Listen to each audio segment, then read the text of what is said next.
I've always believed that trust is like a glass vase, beautiful when intact, but once it shatters, the pieces cut deeper than you'd expect. My name is Daniel Harper, a 38-year-old architect with a penchant for designing homes that feel like sanctuaries. My wife, Claire, and I had been married for 12 years, and our life together in Portland felt like a carefully crafted blueprint.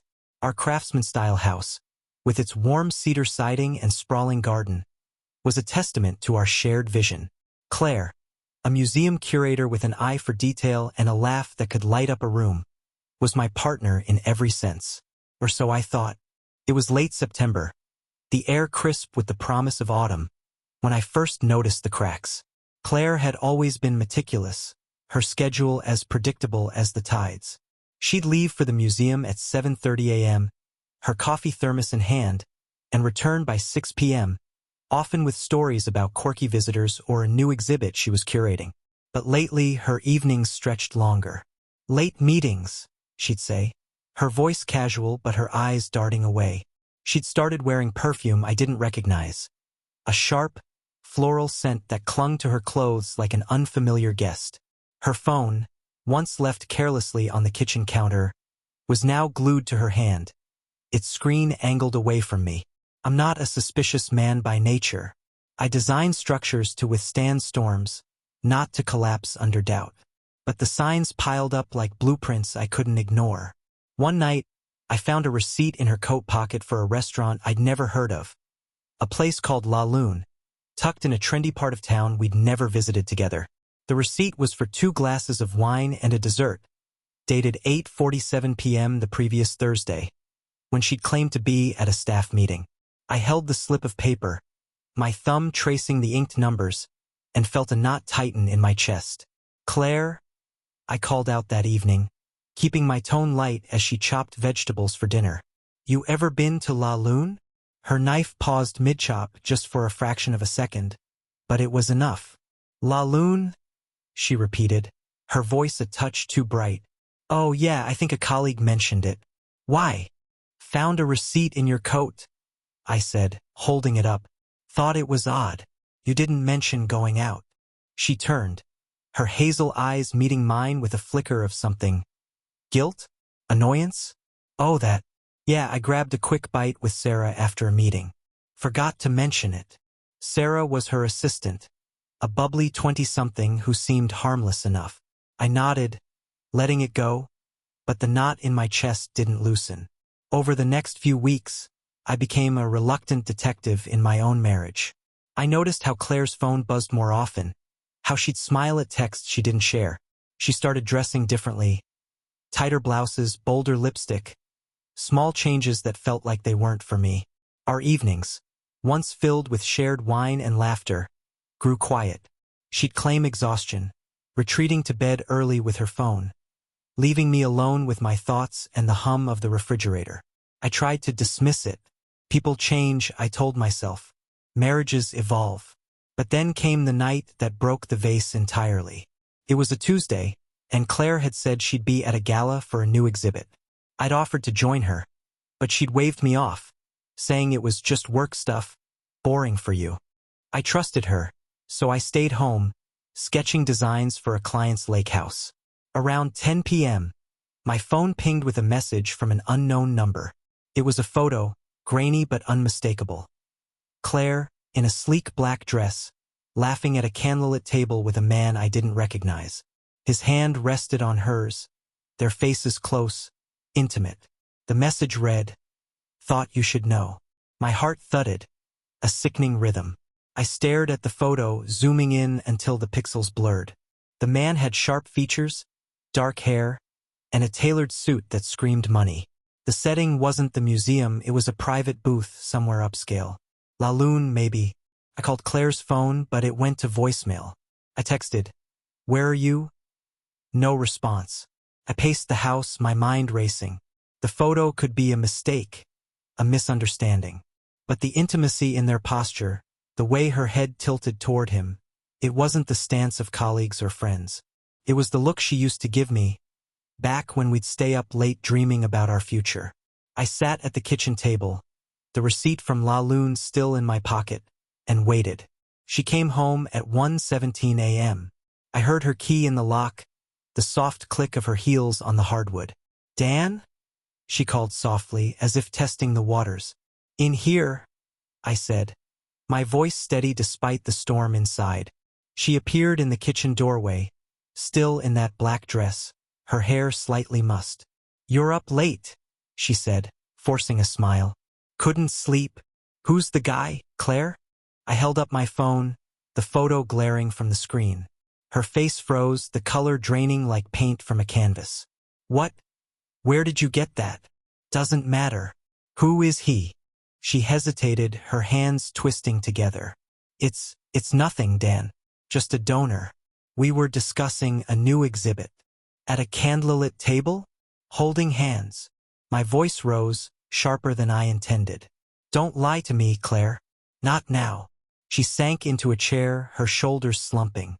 "His name's Ethan," she said finally, her voice barely above a whisper.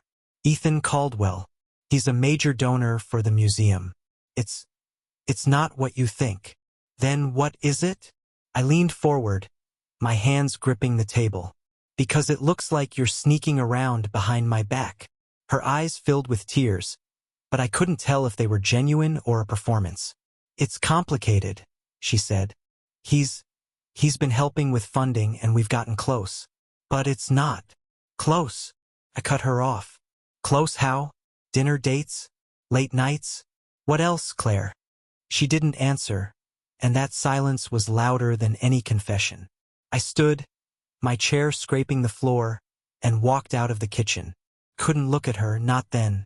I slept in the guest room that night, the photo burned into my mind like a blueprint I couldn't erase. The next morning, I started digging. Ethan Caldwell wasn't hard to find. A quick search on my laptop revealed him as a 42-year-old real estate mogul, known for his philanthropy and his charm. His LinkedIn profile showed a polished man with a penchant for art and a string of high-profile connections. He'd donated millions to Claire's museum over the past year, which explained how they'd met. But it didn't explain the late-night dinners, the hand-holding, the secrecy. I checked Claire's social media, something I'd never done before. Her posts were professional, museum events, art previews, but her messages were locked behind a password I didn't know. I considered confronting her again, but I needed proof, something concrete. So I did something I never thought I'd do. I hired a private investigator. His name was Marcus, a gruff ex-cop with a no-nonsense demeanor. I gave him the photo, the receipt, and a list of Claire's recent late nights. He didn't ask questions, just nodded and said he'd get back to me. While Marcus worked, I kept up appearances. Claire and I moved around each other like ghosts, our conversations clipped and polite. I cooked dinner. She washed dishes. We slept in separate rooms.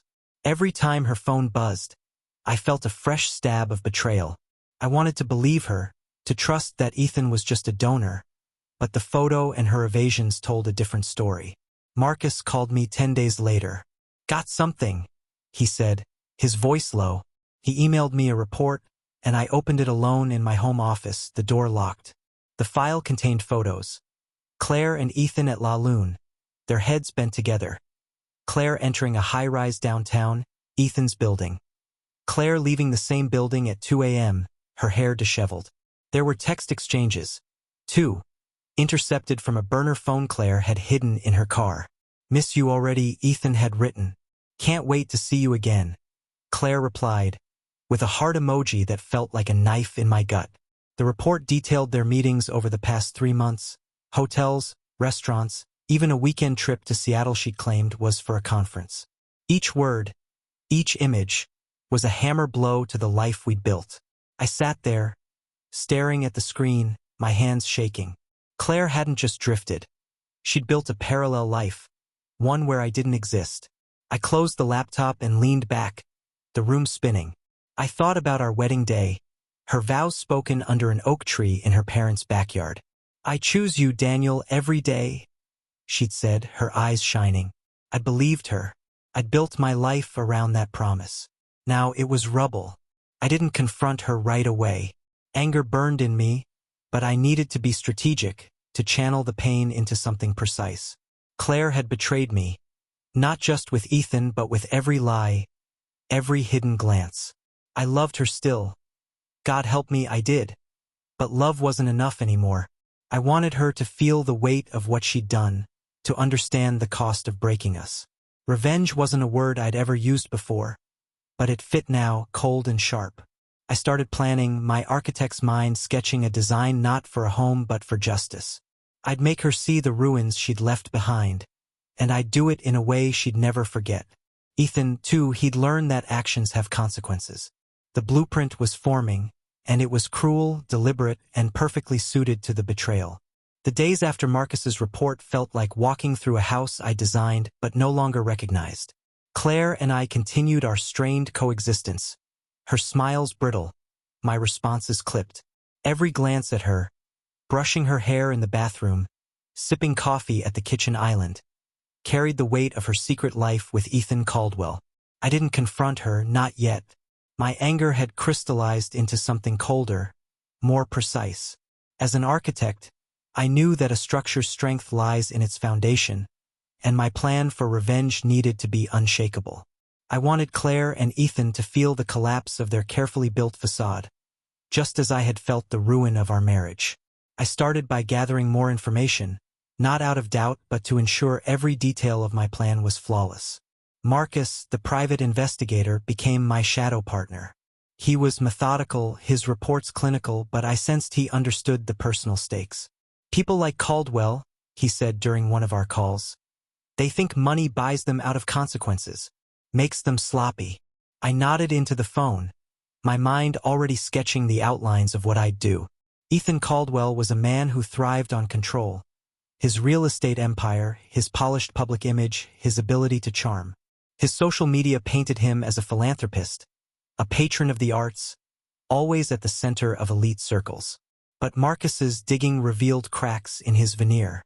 Ethan was married, too, to a woman named Vanessa, a former model who now ran a boutique PR firm. Their marriage, from what Marcus uncovered, was more alliance than love. Public appearances, no children, separate vacations. Vanessa's Instagram showed her at charity galas, her smile as curated as a museum exhibit. I wondered if she knew about Claire, if she'd felt the same gut punch I had. I filed her name away, a potential cornerstone in my plan. Claire, meanwhile, seemed oblivious to my growing distance. She tried to bridge the gap with small gestures. A hand on my shoulder, a suggestion to watch a movie, but I rebuffed her gently, citing work. I needed space to build my design, and I couldn't let her warmth, however calculated, sway me. At night, I pored over Marcus's updates in my office, the glow of my laptop the only light. I learned Ethan's routines. Morning jogs along the Willamette River, meetings at his downtown office, late dinners at places like La Lune. Claire's schedule dovetailed with his too often. Lunches disguised as consultations, evenings that stretched into the early hours. Marcus even tracked them to a boutique hotel in the Pearl District, their visits clocked with timestamps and photos. The betrayal wasn't just personal. It was a violation of the life we'd built. Claire and I had spent years crafting our home, our routines, our dreams. We talked about starting a family, about designing a cabin by the coast where we'd escape the city's hum. Those plans now felt like blueprints for a house that would never stand. My love for her hadn't vanished, but it was tangled with a rage that demanded action. I wanted her to understand the cost of her choices, to see the wreckage she'd left in her wake. The plan began to take shape, inspired by my work as an architect. A good design manipulates space and perception, guiding people exactly where you want them. I'd orchestrate a moment where Claire and Ethan would be exposed, not just to me but to the world they valued so much. Ethan's wealth and status were his armor. I'd strip them away. Claire's reputation as a curator, her carefully curated image of professionalism, would crumble. And I'd do it publicly, surgically, in a way that left no room for denial. The first piece was Vanessa.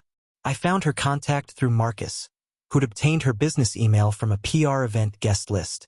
I drafted a message, careful to keep it vague but urgent. Asterisk, I have information about your husband, Ethan Caldwell, that you may want to know. It concerns his personal conduct. Can we meet discreetly? Asterisk I signed it with a pseudonym, James Carter, and sent it from a burner email. To my surprise, she responded within hours, agreeing to meet at a quiet cafe in Nob Hill. I prepared carefully, wearing a plain jacket and glasses I rarely used, blending into the city's backdrop. Vanessa was striking in person, tall, with sharp cheekbones and eyes that scanned the room like a hawk's. She sat across from me, her posture rigid, a latte untouched in front of her. "Mr. Carter," she said, her voice low. "What's this about?" I slid a manila envelope across the table, containing a curated selection of Marcus's photos. Ethan and Claire at La Lune, entering the hotel, her hand on his arm. I'd redacted Claire's face, not out of mercy but to keep the focus on Ethan. "Your husband's been meeting someone," I said, keeping my tone neutral. "Regularly. I thought you deserved to know."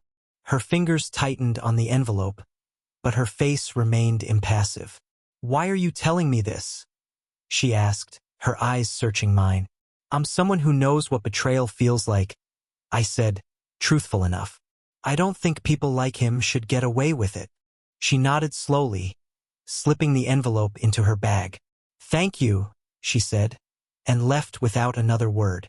I didn't know what she'd do with the information, but I'd planted a seed. Vanessa's world revolved around appearances.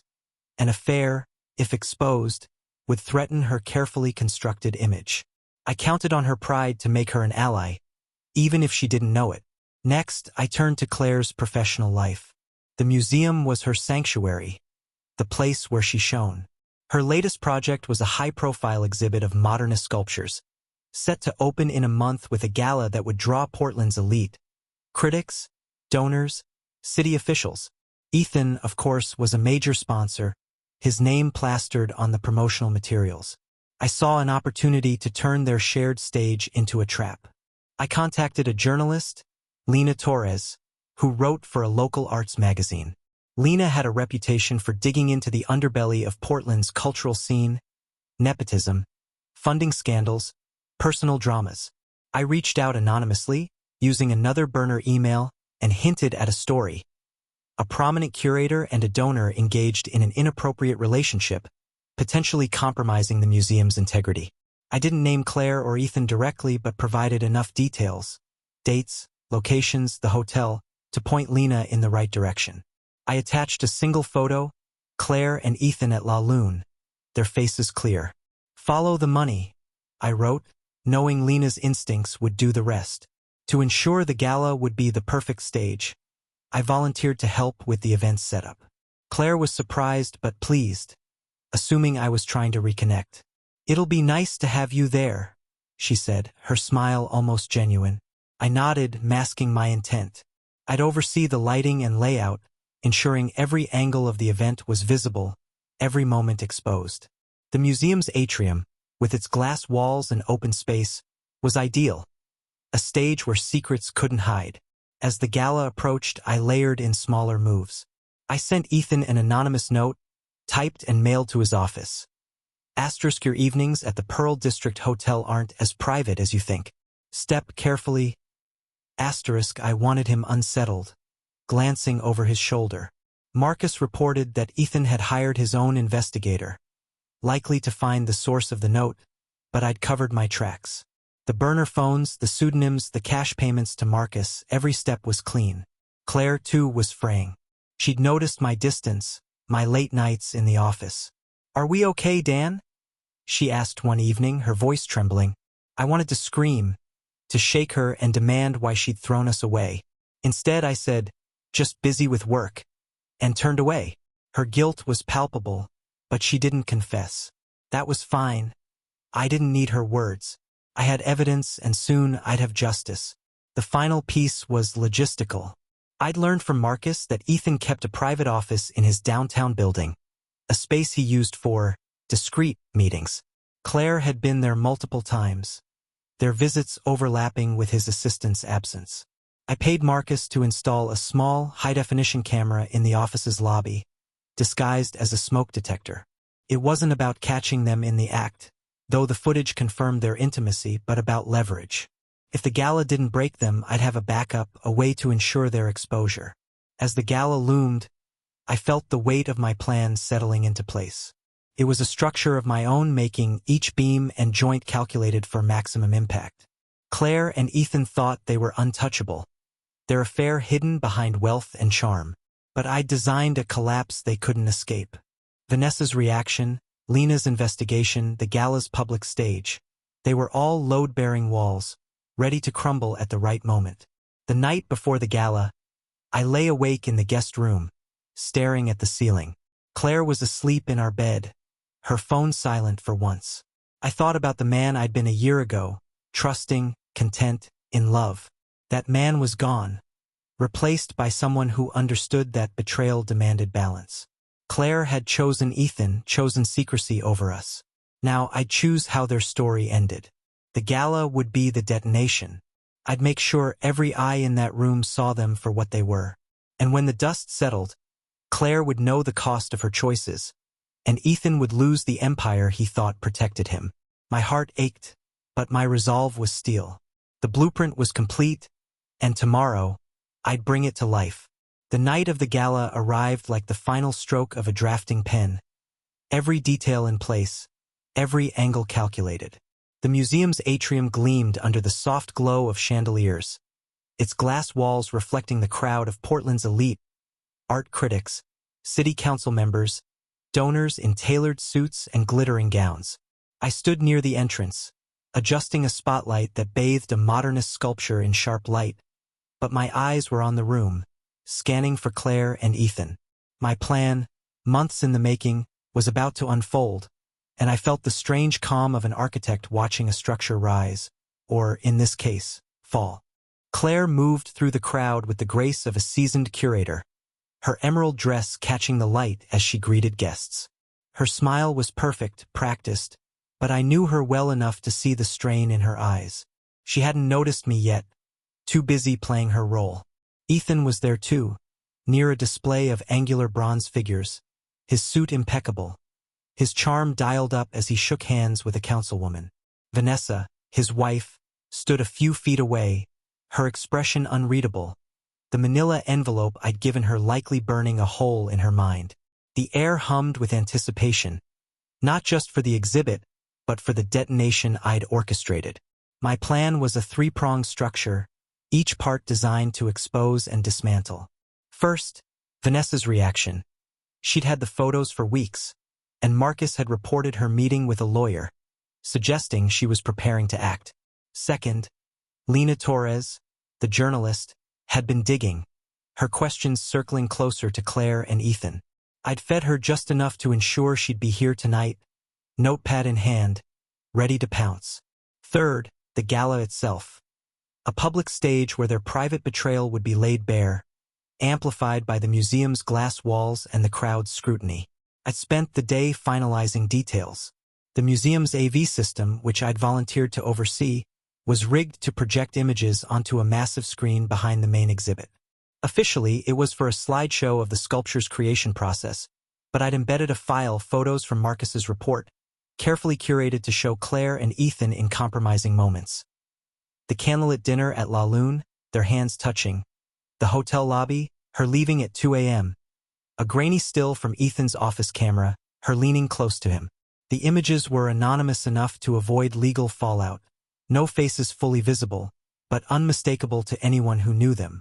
I timed the slideshow to run during Claire's opening speech, when every eye would be on her. As the evening began, I blended into the background, adjusting lights and nodding at colleagues. Claire caught my eye once, offering a tentative smile. "You've outdone yourself, Dan," she said, gesturing to the lighting. "It's stunning." "Thanks," I replied, my voice neutral. "Just doing my part." She hesitated, as if sensing the distance between us, but a donor pulled her away before she could say more. I watched her go, my chest tight with a mix of love and fury. Even now, part of me wanted to pull her aside, to demand why she'd chosen Ethan over us. But that part was buried under the weight of her lies. Vanessa was my first trigger. I'd spotted her earlier, her navy gown stark against her pale skin, her eyes tracking Ethan like a predator. As Claire began her speech, welcoming the crowd and praising the exhibit's donors, I saw Vanessa slip toward the bar, her phone in hand. Marcus had tipped me off that she'd hired her own investigator, and I'd bet she'd found more than I'd given her. Sure enough, as Claire's voice echoed through the atrium, Vanessa approached a group of donors, her voice low but deliberate. I couldn't hear her words, but the way their heads turned toward Ethan told me she was planting seeds. One donor, a silver-haired man in a tux, frowned and glanced at Claire, then back at Ethan. The ripple had begun. Lena Torres was my second move. She stood near the back, her press badge pinned to a black blazer, her eyes sharp as she scribbled notes. I'd emailed her a final tip that morning, anonymously, pointing her to Ethan's office building and the hotel. She'd arrived with a photographer, and I saw her circling closer to Claire, her questions ready. I'd given her enough to suspect an affair but not enough to publish without confirmation. Tonight she'd get it. The slideshow was my final stroke. As Claire reached the climax of her speech, thanking our generous patrons, including Mr. Ethan Caldwell, I slipped into the AV booth. The technician, a young guy I'd bribed with $100 to take a break, was gone. I cued the slideshow, my heart pounding but my hands steady.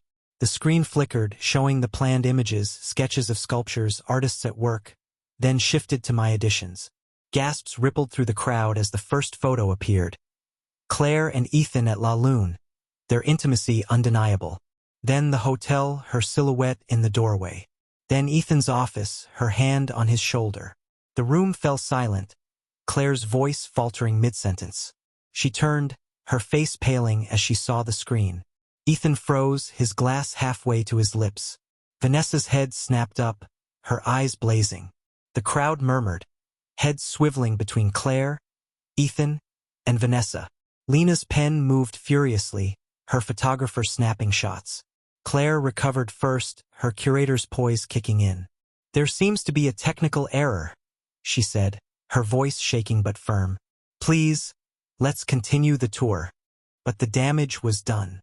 Guests whispered, their phones already out, capturing the moment. Ethan pushed through the crowd toward the exit, Vanessa on his heels, her voice sharp but unintelligible. Lena approached Claire, her questions cutting through the noise. "Ms. Harper, can you comment on your relationship with Mr. Caldwell? Is it true you've been meeting outside of professional contexts?" Claire's eyes darted to me, and for a moment, I thought she knew. But she turned away, stammering a response about misunderstandings and professional collaborations. The crowd wasn't buying it. The gala, meant to be her triumph, was unraveling. I left the AV booth, blending back into the crowd. My phone buzzed, Marcus, texting from outside. Asterisk Caldwell's leaving. Vanessa's with him. Looks heated. Asterisk I smiled grimly. The first phase was complete, but I wasn't done. I designed a second collapse. One that would hit Claire and Ethan where it hurt most. Their reputations and their futures. Over the next week, the fallout spread like cracks in a foundation. Lena's article hit the Arts magazine's website. A carefully worded piece titled, "Questions of Ethics at Portland's Premier Museum." It didn't name Claire outright but detailed rumors of inappropriate relationships between a curator and a donor, citing credible sources and the gala's photos. Social media did the rest, with ex-posts speculating about Claire and Ethan, their names trending locally. The museum's board announced an internal review, and Claire was quietly placed on leave pending investigation. She came home that night, her face drawn, and tried to talk to me. "Dan, you have to believe me," she said, tears streaming. "It wasn't what it looked like. Ethan and we got too close, but it was a mistake." I looked at her, the woman I'd loved for 12 years, and felt nothing but cold resolve. "A mistake," I said. 3 months of lies, Claire. Hotels, dinners, texts. That's not a mistake. That's a choice." She sobbed, reaching for me, but I stepped back. "I'm staying at a hotel," I said. "We're done." I left her there, her cries echoing in the house we'd built together. Ethan's world crumbled faster. Vanessa filed for divorce, her lawyer citing infidelity. Marcus sent me photos of Ethan leaving his office, his face haggard, his empire under scrutiny as investors questioned his judgment. A rival developer leaked rumors of shady deals, amplified by the affair scandal. His name, once synonymous with success, was now a punchline. But I had one final piece. I'd kept the footage from Ethan's office camera, the most damning clip showing Claire and him in a private moment. I didn't release it, too risky legally, but I sent it to Vanessa's lawyer with a note. Asterisk for your case. Use it wisely. Asterisk I knew she'd ensure Ethan felt the full weight of his actions. For Claire, I left a printed photo from the hotel on our kitchen table. No note, just the image. Let her live with that. Months later, I moved to a new apartment, the divorce papers signed. Claire tried to reach out, but I blocked her number. The museum fired her after the review, and she took a job at a small gallery in Seattle, her career a shadow of what it was. Ethan's business staggered, his divorce public and brutal. I rebuilt, designing homes again, finding solace in clean lines and solid foundations. The revenge was cruel, yes, but it was proportional. They'd shattered my trust, my life. I'd dismantled theirs in return, not with violence but with precision, exposing their choices to the light. As I sketched a new project, a coastal cabin like the one Claire and I once dreamed of, I felt no joy, only closure. The vase was broken, but I'd built something new from the pieces. A life where betrayal had no place.